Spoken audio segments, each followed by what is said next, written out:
Good evening. How y'all doing? Hope you're enjoying the BarRoom Neon Project. I'm Kit Hutchinson. This is Kit's Rock Review, and I'm sorry I couldn't make this St. Patrick's Day show. I had a prior commitment, so I recorded this earlier just so you wouldn't miss me at the BarRoom Neon Project show. And since it's St. Patrick's Day, of course, I got my Celtic scarf here. This is a Scottish soccer team, and they're green, and it's St. Patrick's Day, so I figured I'd wear it. And in fact, the subject of Kit's Rock Review this evening is going to be songs with a color green in them. So let me start my PowerPoint presentation here so that you can follow along.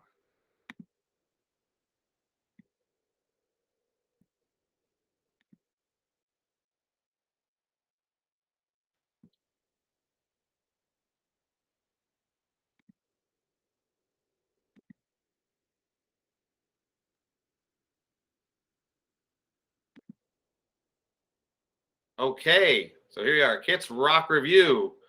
And notice I even have a green background on it. Okay, so let's begin. The first song I'm going to talk about. Tonight's topic, green songs. Little leprechaun here playing his electric guitar. The first song I'm going to talk about is Green Tambourine by the Lemon Pipers. The Lemon Pipers were a band from Ohio. This song, Green Tambourine, was their only hit. In fact, it went to #1, so they are a one-hit wonder. This song actually wasn't written by the Lemon Pipers.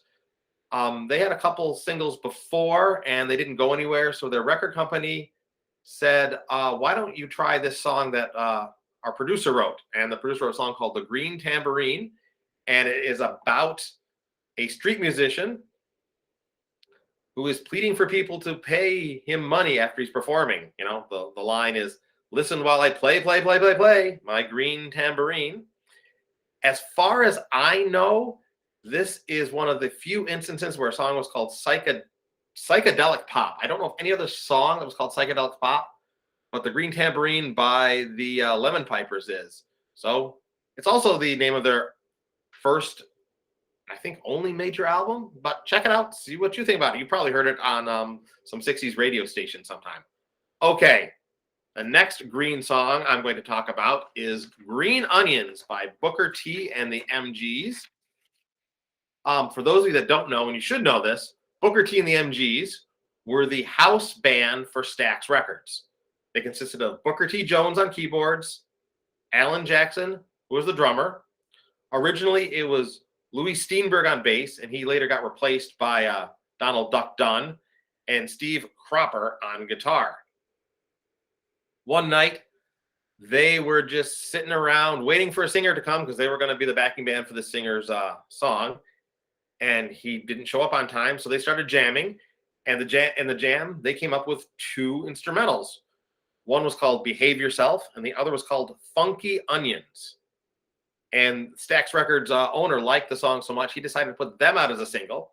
Originally, Behave Yourself was the A-side, and Funky Onions was the B-side.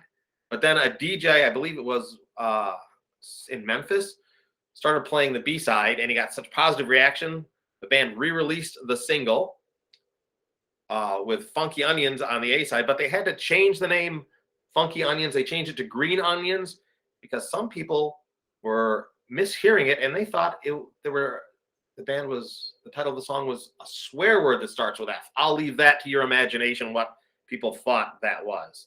But Green Onion is probably one of the greatest instrumental tracks ever released. So why don't you go check it out? The next green song I'm going to talk about is Big Green Country by Neil Young and Pearl Jam. Y'all probably know that members of Pearl Jam are big Neil Young fans, and early in their career, they began covering Neil Young's Rockin' in the Free World quite frequently at their concerts. Then at the 1993 MTV Music Video Awards, they invited Neil Young to come on stage, and they played a really great version of Rockin' in the Free World together. I think it blew the house off. That's one of my favorite. I'm not a big MTV fan, but that's one of my favorite memories from MTV is when Neil Young and Pearl Jam played Rockin' in the Free World on the 1993 MTV Video Music Awards. Anyway, in February 1995, Pearl Jam invited Neil Young up to Seattle into the recording studio. And in just 4 days, they recorded an album called Mirrorball. One of the songs on Mirrorball is called Big Green Country. Now, Mirrorball was released only under the Neil Young name because Pearl Jam's record company didn't want their name on a Neil Young record that was being released by another record company at the time. But the album really is a Neil Young and Pearl Jam record called Mirrorball. If you don't have it, get it. It's awesome. The song Big Green Country is a song about Native Americans and cowboys out on the plains, out in the big green country. Got green in the title. It's in my list today. And plus, you all know I'm a big, huge Neil Young fan anyway, right? Okay, our next song is Green River by Creedence Clearwater Revival.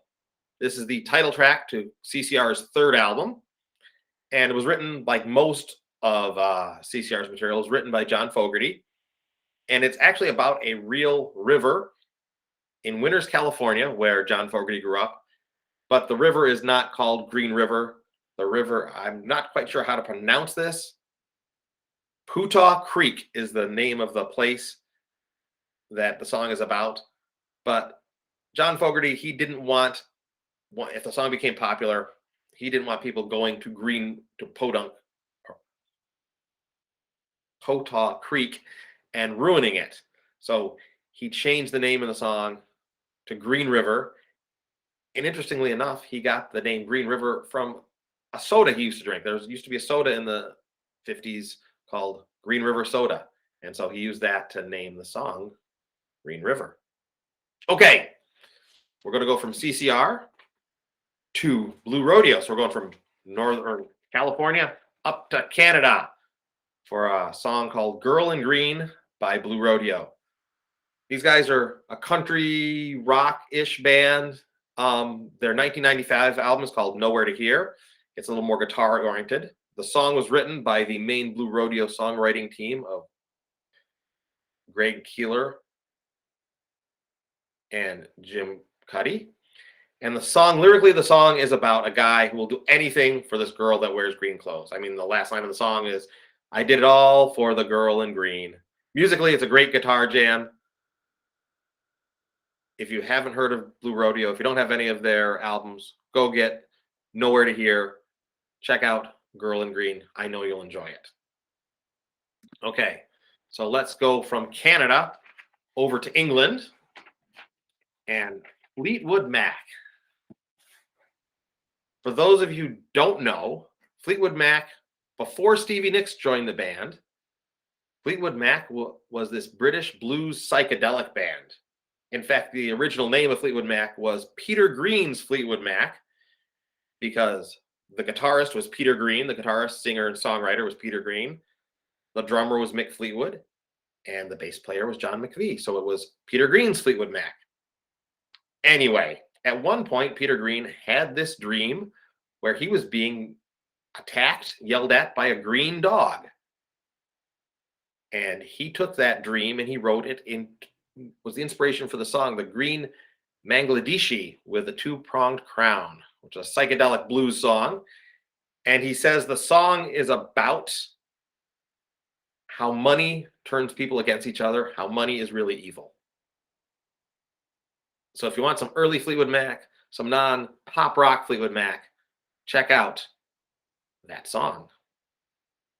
Okay, now let's go to the southern U.S. with the Outlaws, Greengrass and High Tides. This song gets played a lot on standard classic rock radio. It's from the Outlaws' 1975 debut album, which was called Outlaws. And the song title, actually, they got the song title. There's a Rolling Stones greatest hits album in the late 60s called High Tide and Greengrass. And that's where they got the title from. But the writer of the song, guitarist Huey Thompson, he says he came up with the song. He was at a cookout on the beach when he came up with the song. He was standing on the ocean. The breeze was coming in. The tide was coming in because of the breeze. And he started thinking about all the rock stars from the 60s that had passed away, like Hendrix and Joplin and Jim Morrison. And he composed a song about that. The song is about rock stars that have gone away. But not only that, it's a nice tribute to former rock stars. It's also a great guitar jam. The original track on the album is not over 9 minutes long. That's the type of music that I like listening to. So go find Greengrass and High Tides by the Outlaws. You'll enjoy it. I know you will. Then we're going to go back up to Canada, Kingston, Ontario, home of the Tragically Hip. They had an album in 1991 called Road Apples. One of the songs on that is called Fiddler's Green. Fits in with our theme, right? For those of you who don't know, in maritime folk mythology, folklore, the Fiddler's Green is a mythical afterlife for sailors.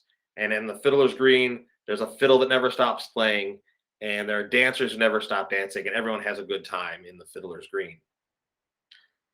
Tragically Hip, their lead singer is the late Gordon Downey. He wrote this song for his nephew who died really young, had a genital heart defect and passed away. And he imagined his nephew being in the Fiddler's Green in the afterlife, still being happy. For the band itself, it was such a personal song that after they recorded it on Road Apples, they didn't perform it for 16 years after. It's a nice song. It's a nice tribute to Gordon Downey's nephew. Go look it up and listen to it. You'll enjoy it. Okay, so now let's head back out to the West Coast. Some 60s folk music here with the Kingston Trio.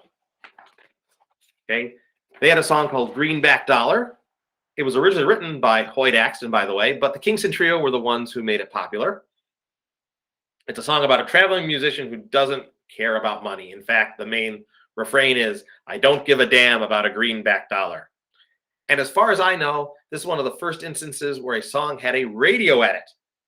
Because you know what? You couldn't say damn on the radio in the early 1960s. So instead, they played a guitar chord over the word damn. So instead of "I don't give a damn about a greenback dollar," it's "I don't give a strum about a greenback dollar." It's a cool song. Check it out. Originally by Hoyt Axton, made popular by the Kingston Trio. Okay, and we're going to wrap up our green songs with something by Kermit the Frog. Being Green is the song. A lot of people refer to it as It's Not Easy Being Green, but the actual title is Being Green. Yeah, I know Kermit the Frog's not there, but I don't want a big mouse corporation to sue me, so I got this free clip art of a frog. Jim Henson as Kermit the Frog performed this song both on Sesame Street and on The Muppet Show. It's considered Kermit the Frog's signature song. And in fact, it was such an important song for the character of Kermit the Frog for Jim Henson that at Jim Henson's funeral, Big Bird sang the song. It's a great song it's a great song. The Muppets are awesome. The song is great. At the beginning of the song, Kermit is sad because he's green, and it just makes him ordinary. In fact, here the lyrics are, "It's not easy being green. It seems you blend in with so many other ordinary things." But by the end of the song, Kermit realizes that doesn't matter, and he's not ordinary just because of the way he looks. But green's the color of spring, and green can be cool and friendly like, and green can be big like an ocean, or important like a mountain, or tall like a tree. And I think that's a real good message. Everyone thinks they're ordinary. People think they're ordinary all the time, and they don't matter. But you know what? We all matter. We all matter. No matter how ordinary we think we are, we all matter. So I'm going to end it there. This edition of Kit's Rock Review ends there. I hope you enjoyed it. If you have any, if there are any other Kit's Rock Reviews you'd like to hear me do, let me know in the comments. Keep on watching the rest of this BarRoom Neon Project show. I will be back the next time we have a BarRoom Neon Project show. And until that time, everybody, I just want you to remember what I always tell you. Keep on rocking in the free world, everybody. I'll see you later. Have a great St. Patrick's Day.